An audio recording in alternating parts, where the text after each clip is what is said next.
எல்லாருக்கும் வணக்கங்க. நம்ம அடுத்தட்டில் பார்த்திங்கன்னா இன்றைக்கி ஒரு சூப்பர் அறுவடைங்க. தக்காளி பாருங்கள், இந்த ஒரே கொத்தில் எத்தனை பழம் பழுத்துருக்கு பார்த்தீங்களா?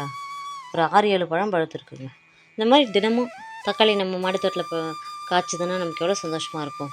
அதுவும் தக்காளி அதிகமாக வைக்கிற டைம்லாம் பார்த்திங்கன்னா பார்க்க அவ்வளோ சந்தோஷமாக இருக்கும். அப்புறம் இங்கே ஒரு பச்சை கத்திரிக்காய்ங்க. பச்சை கத்திரிக்காய் தான் இன்றைக்கி நிறையா இருக்குது, அதனால் பச்சை கத்திரிக்காய் மட்டும் பறிச்சுக்கலாம். அப்புறம் இந்த செடியில் பார்த்திங்கன்னா ஒரு 3 பச்சை கத்திரிக்காய் இருக்குதுங்க. நல்லா சைஸாக இருக்குது, பெருசாக ஆகலை, அது பிஞ்சாகவும் இல்லை, திட்டமான அளவில் இருக்குதுங்க. அதுக்கப்புறம் இதை பார்த்திங்களா, 3ஐயும் அறுவடை பண்ணியாச்சு பாருங்கள், சூப்பராக இருக்குது பாருங்கள். அதுக்கப்புறம் இங்கே ஒரு மரம் வெண்டை. அதுக்கப்புறம் பார்த்திங்கன்னா ஒரு பச்சை வெண்டைங்க, சூப்பராக காய்ச்சிருக்குது, நல்லா பெருசாகிடுச்சு. அதுக்கப்புறம் ஒரு வெள்ளை வெண்டைங்க. அதுக்கப்புறம் முல்லைப்பூ பறிக்கிறதெல்லாம் எடுக்க முடியாது, நிறைய எடுக்கணும் இல்லைங்களா, அதுக்கு நான் அறுவடை பண்ணேன். வெண்டைக்காய், கத்திரிக்காய், தக்காளி, முல்லைப்பூ எல்லாம் பிடிச்சிருக்கா? பிடிச்சா லைக் பண்ணுங்கள், ஷேர் பண்ணுங்கள், மறக்காமல் சப்ஸ்கிரைப் பண்ணுங்கள்.